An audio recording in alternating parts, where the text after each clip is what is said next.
Bagong sistema ito mula United States na hindi pa nakikita sa aksyon dati. Ayon sa ulat, malaking tagumpay ang Tempest sa pagpabagsak ng Russian Geron attack drone sa Ukraine. Tingnan natin ng mas malapitan ang sistemang ito at ang papel nito sa depensa ng Ukraine laban sa mga drone.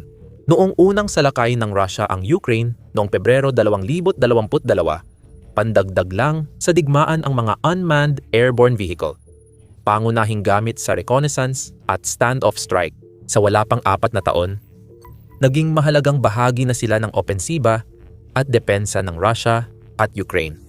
Sa mga unahan ng labanan, ang mga kamikaze first-person view drone na parehong global positioning system at fiber optic guided ang nangingibabaw sa himpapawid, kaya't napakadelikado ng anumang uri ng paggalaw.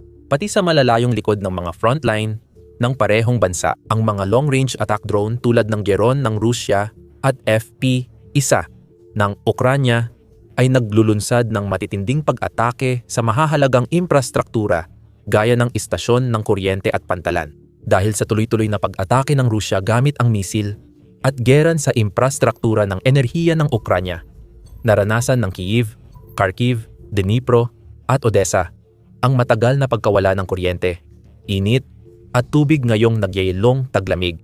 Kaya't lalong mahalaga ngayon ang pagpigil sa gabi-gabing pambobomba. May bago ring nakakatakot na sandata ang Ukranya. Noong Enero 2026, naglabas ng video ang Command Center ng Air Force ng Ukranya na nagpapakita ng Tempest system na ginagamit. Pinapatunayan nitong aktibo ng ginagamit sa Ukranya ang sistemang ito, malamang pinapatakbo ng Air Force. Kagiliw-giliw, isang malabong version ng parehong video ang inilabas noong Oktubre na nagpapahiwatig na ilang buwan nang ginagamit ang sistema sa Ukranya bago ito opisyal na kinumpirma. Ang Tempest system, nagawa ng defense contractor na VDIL-AX mula Virginia, ay unang ipinakita noong Oktubre sa Association of the United States Army or Association of the United States Army Exhibition sa Washington.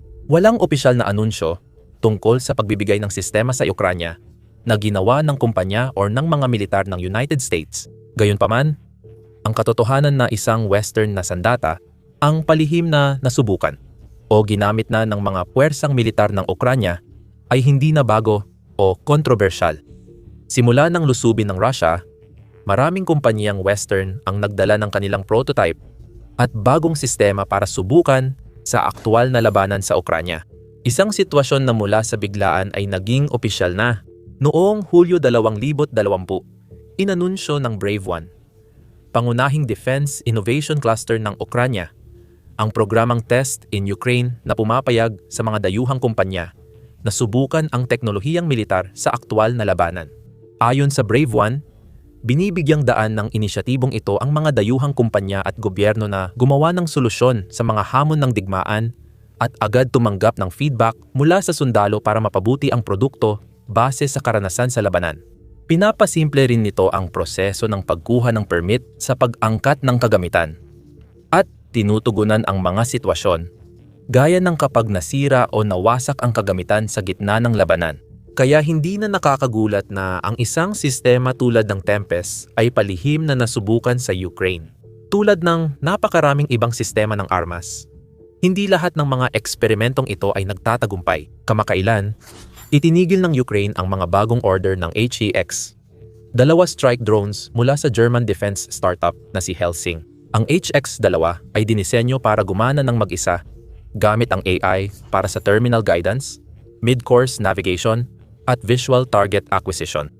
Gayunpaman, kahit pabalak sanang bumili ng 6,000 nito, iniulat na hindi raw nito natugunan ang inaasahan. Sa frontline testing ng ika-14 na rehimento ng Ukraine, kahit pinabulaanan ni Helsing, iniulat ng mga puwersang Ukrainian ang problema sa paglipad, kulang na AI na tampok, at kahinaan sa electronic warfare. Jamming na naging sanhi ng delay sa komunikasyon ng mga operator. Batay sa limitadong impormasyong mayroon tungkol sa pagganap nito, hanggang ngayon, mukhang mas epektibo ang Tempest.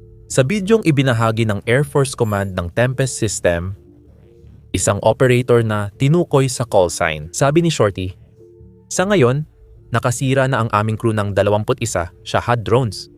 Ang Shahed 100 At 36 ang orihinal na Iranian drone kung saan inangkop ang pamilya ng Jerin. Itong makina ang nagbabantay sa kalangitan, sabi niya. At sinabi ring na-deploy na dati ang kanilang crew sa silangang Ukraine, kung saan nawasak nila lahat ng target na inatake nila. Gusto kong mapanood kung paano pinapatunayan ng Frontline Tech ang sarili sa labanan. Mag-subscribe sa The Military Show.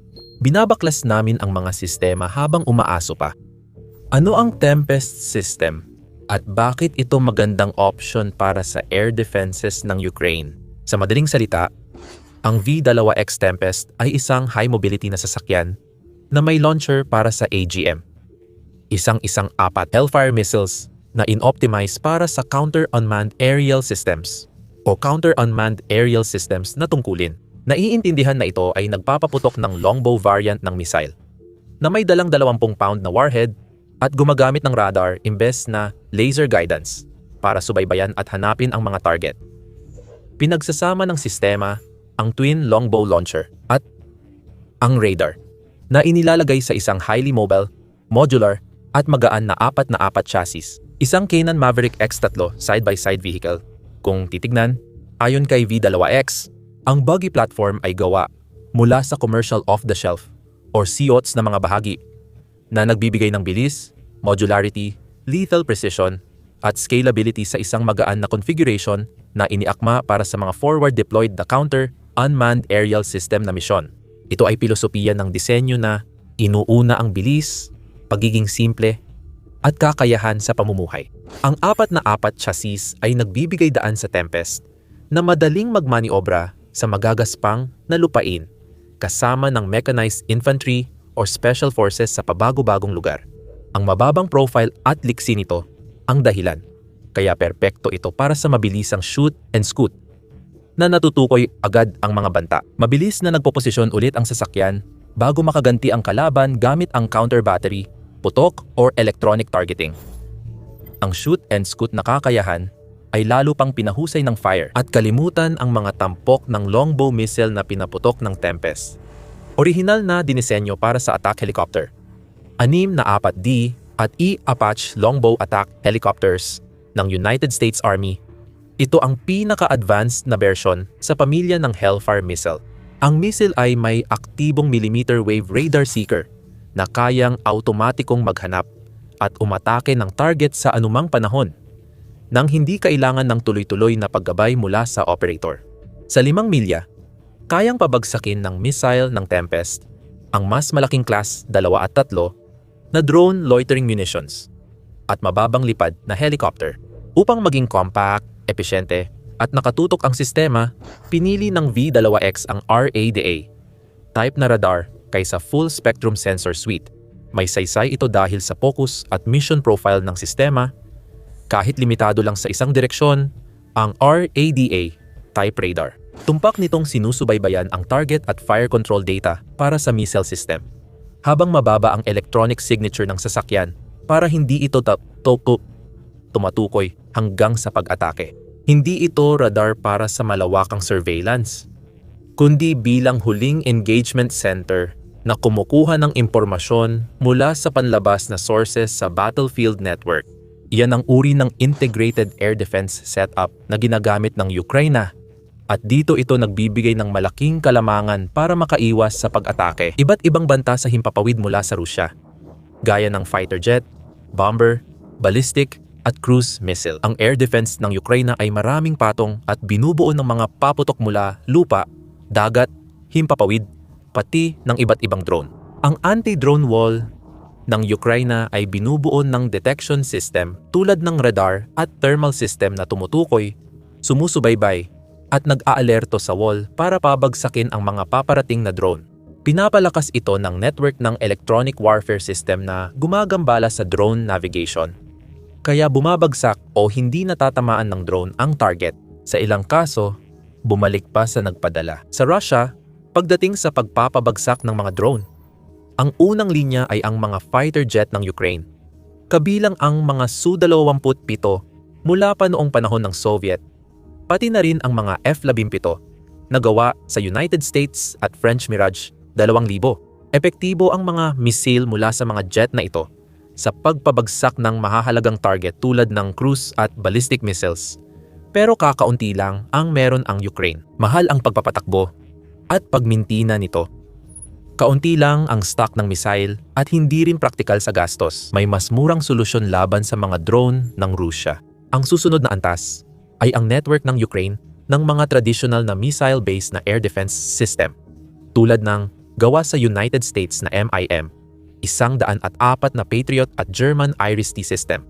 Epektibo ito laban sa high-value missile at drone at kadalasang ginagamit para protektahan ang mga pangunahing lungsod at infrastruktura ng Ukraine. Gayunpaman, katulad ng sitwasyon sa mga fighter jet, limitado rin ang bilang ng mga high-end na launcher na ito at ng mga missile na ginagamit nila, kapwa sa loob ng Ukraine at sa mga imbakan ng mga kaalyado nito. Mas mahal ang mga missile kaysa sa mga Gerin, kaya hindi ito perpektong solusyon para pabagsakin ang maingay at mapanirang peste na ito. Sa ilalim ng layered defense network, may mga mobile fire group, maliliit, mobile na unit sa sasakyan na may heavy machine gun. Marami sila, mabilis magpalit ng pwesto, at epektibo ang mga sistemang tulad ng German Flakpanzer Gepard sa pagpabagsak ng karaniwang variant ng Geron. Kasama ng napakaraming iba pang Russian reconnaissance drone at loitering munitions, ang Gepard ay may 235mm Oerlikon KDA autocannon na kayang magpaputok ng pinagsamang 1,000 at 100 rounds kada minuto. Pinagparesan ito ng S-band surveillance radar na may detection range na humigit kumulang 9 na milya at 1 KU band tracking radar. Angkop ito panglaban sa mabilis at mababang lipad na drone gaya ng Gerin at Gerin 2. Ang Gepard ay nagpapaputok ng high explosive at sub-caliber na 35mm na bala na sumasabog malapit o tumatagos sa target sa napakabilis na bilis, na lumilikha ng makapal na ulap ng pira-piraso sa daraanan ng drone. Mataas ang posibilidad ng pagwasak sa drone at loitering munitions. Mas mahalaga, isang ahead lang. Tinatayang nasa $1,000 ang bawat shell. Samantalang ang Gerons ay nagkakahalaga ng 20,000 hanggang $100,000 depende sa variant. Dahil sa warhead at iba pang kasamang mga tampok, mas marami at mas mabilis ding gawin ang bala na ito kumpara sa interceptor missiles. Ibig sabihin, kung ihahambing sa missile-based na sistema, ang Gepard ay may mababang cost-to-kill ratio. Kaya natutulungan nitong magtipid ang Ukraine ng mahahalagang missiles para sa mas malalaking banta gaya ng Iskander. Dahil sa mga benepisyong ito, ang Gepard at iba pang katulad na mobile na sistemang gamit ay machine gun ay naging mahalagang bahagi ng depensa ng Ukraine laban sa mga drone. Gayunpaman, may mga limitasyon din. Bagamat mabilis at matipid i-deploy at bagay sa shoot and scoot na operasyon, ang mga machine gun ay tumatama lang sa target na may limitadong taas at medyo mabagal na bilis. Perpekto sila pang depensa, kontra sa karaniwang mababang lipad at katamtamang bilis na Gerin 1 at 2 SIC. Sa mga nakaraang buwan, inangkop ng mga Ruso ang mga Gerin para lumipad sa mas matataas na altitude na hindi kayang abutin ng mga machine gun. Ang bagong Gerin 3 drone ay jet-powered na, hindi tulad ng naunang may propeller, kaya mas mabilis lumipad at mas mahirap pabagsakin gamit ang mababagal na bala at shell. Bukod sa dos-dosenang Russian missile, kailangang harapin ng air defense ng Ukraine ang mula 100 hanggang 600 na long-range drone gabi-gabi, at karamihan sa mga ito ay mas mura. Gera, may decoy drone na ginawa para ilihis at ubusin ang air defense, habang ang mga drone na may payload ay dumadaan sa mga puwang na nilikha nito. Kung ang mga drone na ito ay lumilipad sa labas ng abot ng kanilang mga depensang gamit ay baril, halos 2 masamang opsyon na lang ang natitira sa Ukraine. Gamitin ang limitado at mahal nilang mga missile para pabagsakin ang mga ito, o maghanda na lang sa tama. Mahirap itong hamon para sa Ukraine. Kailangan nila ng drone killer na abot ng interceptor missile, pero kasing bilis at mura ng bala. Bilang tugon, nagpakilala ang Ukraine ng bagong antas sa laban kontra drone. Ang interceptor drone na may malaking potensyal. Sa madaling sabi, ito ay paggamit ng maliliit, murang drone para pabagsakin ang mas malalaking Geran at iba pang Russian loitering munitions gaya ng BM, 35 Italmas. Isang malikhaing solusyon ito na tumutugon sa magkabilang hamon. Una, ang mga drone na ginagamit bilang mga projectile na pamatay gerans ay karaniwang mga binagong first-person view drone na malawakang ginagamit ng Ukraine sa mga frontline. Ayon sa mga ulat, daan-daang libong ganitong drone ang ginagawa ng Ukraine bawat buwan mula noong 2024. Ang paggawa ng libu-libong interceptor drone kada buwan ay posible at nagagawa kahit walang tulong mula sa ibang bansa. Ang interceptor drone ay karaniwang nagkakahalaga ng 3,000 hanggang 5,000 dolyar lang gawin. Mas mahal man ito kaysa sa bala ng Gepard. Mas mura pa rin ito kumpara kahit sa low-end na nagkakahalaga ng $1 Gerund na may mga bagong pinahusay. Jet-powered na Gerund 3 at Gerund 5 na tinatayang nagkakahalaga ng higit sa $100,000. Ang murang interceptor drone ay matipid na paraan para pabagsakin sila. Ayon sa ebidensyang mayroon tayo, epektibo rin ang mga ito na may average na tagumpay na 68% ayon kay Pangulong Vladimir Zelensky. Noong Hulyo, nagtakda siya ng target na makagawa ng 1,000 at 500 first-person view type interceptor drone kada araw. At sa pagtatapos ng taon, naiulat na naabot na ang target na iyon. Kahanga-hangang tagumpay ito na tumutulong sa Ukraine mag-ipon ng reserba kahit kayang gumawa ng Russia ng 500 Geron at Gabera kada araw. Madalas ay maliit lang ang ginagamit nila tuwing gabi. Kaya malamang nag-iipon din sila ng reserba. Kung magpasya ang Russia na magsagawa ng malalaking pag-atake gamit ang libu-libong Geron na laging binabanggit pero di pa nangyayari, ang malaking reserba ng interceptor drone ay magiging kasing halaga ng ginto, lalo na ngayong mataas ang focus sa interceptor drone sa Ukraine. Sa panahong ito, at dahil sa hirap makakuha ng dekalidad na sistema at interceptor missile mula sa mga kaalyado, saan papasok ang Tempest sa matrix ng air defense nito? Hindi pa tiyak kung ilang Tempest system na ang mayroon ang Ukraine. Sa mga lumabas na video, isa pa lang ang kumpirmadong napatunayan. Dahil bagong sistema pa lang ito, malabong may higit sa 2 Tempest na aktibong ginagamit ng sandatahang lakas ng Ukraine ngayon. Pero kung kasing epektibo ito gaya ng sinasabi ni Shorty, at kung mailalagay ito ng mararamihan, maaari itong maging karagdagang panangga sa depensa ng himpapawid ng Ukraine bilang isa pang pahilis na layer. Kung ang interceptor drones ay nasa pagitan ng missile at baril, ang Tempest, dahil sa liksi at tibay nito, ay maaring pumagitna sa interceptor drones at high-end missile-based air defense system ng Ukraine. Karaniwan, ang mga Patriot, Iris-T at iba pang high-end land-based system ng Ukraine ay inilalayo sa frontline. Binabantayan nila ang mga lungsod at pasilidad laban sa missile attacks ng Russia tulad ng Iskander, Kalibur, Kinzhal at KH. 101 at ginagamit lang ang mga ito kapag kailangan dahil sa kakulangan ng interceptor missiles.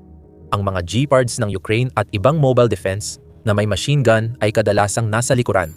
Pinoprotektahan ang mga lungsod laban sa mga Geron na kadalasang kasabay ng missile attacks. Dahil nakakabit sila sa sasakyan, kaya nilang umatake at umalis agad, na sanay epektibo sa harapan. Pero hindi doon madalas targetin ng Russia ang mga Geron nito. Pangunahing ginagamit ng Russia ang mga FAB glide bomb, fiber optic first-person view drone, at artilleriya sa harapan. Hindi ang mga loitering munition. Ang mga Geron ay para sa power station, barkong may kargang butil ng Ukraine, at matataas na apartment, malayo sa gulo ng harapan.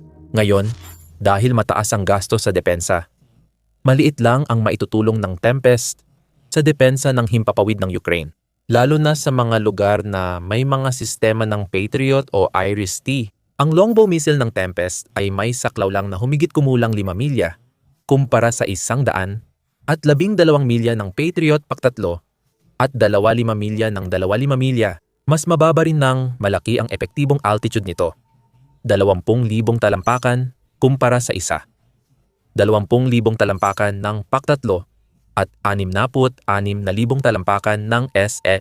Epektibo lang ang mga ito laban sa mababang lipad at maikling pag-atake na target, kumpara sa mga mas kilalang katapat. Ngunit, sa halagang mas mababa sa $150,000 bawat isa.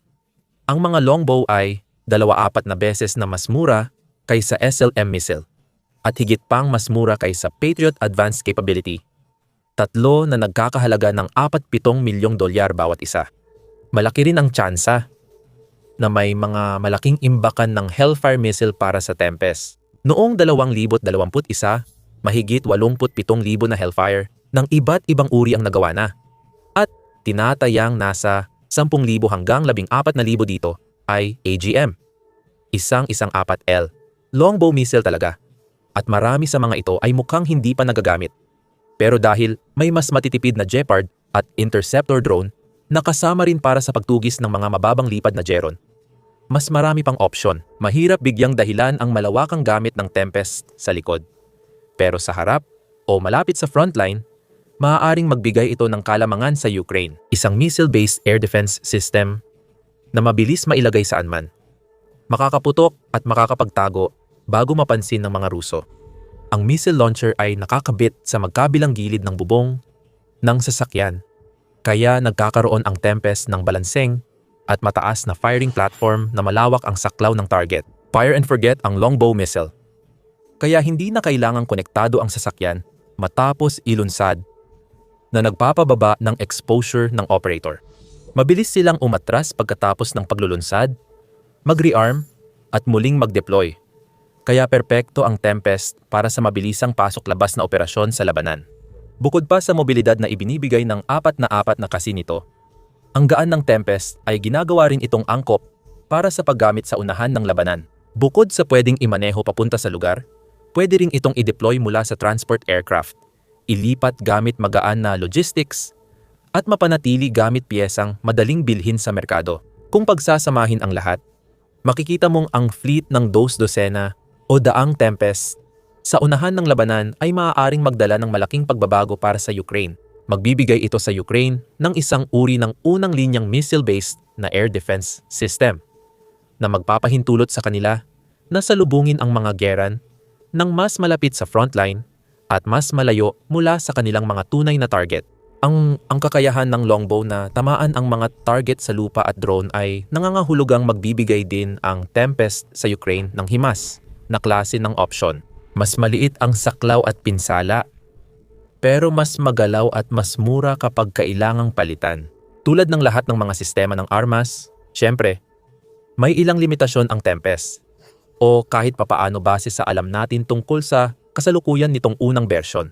Dahil makitid ang saklaw ng radar, kailangan nito ng mas malawak na sensor network para sa maagang babala at impormasyon sa target.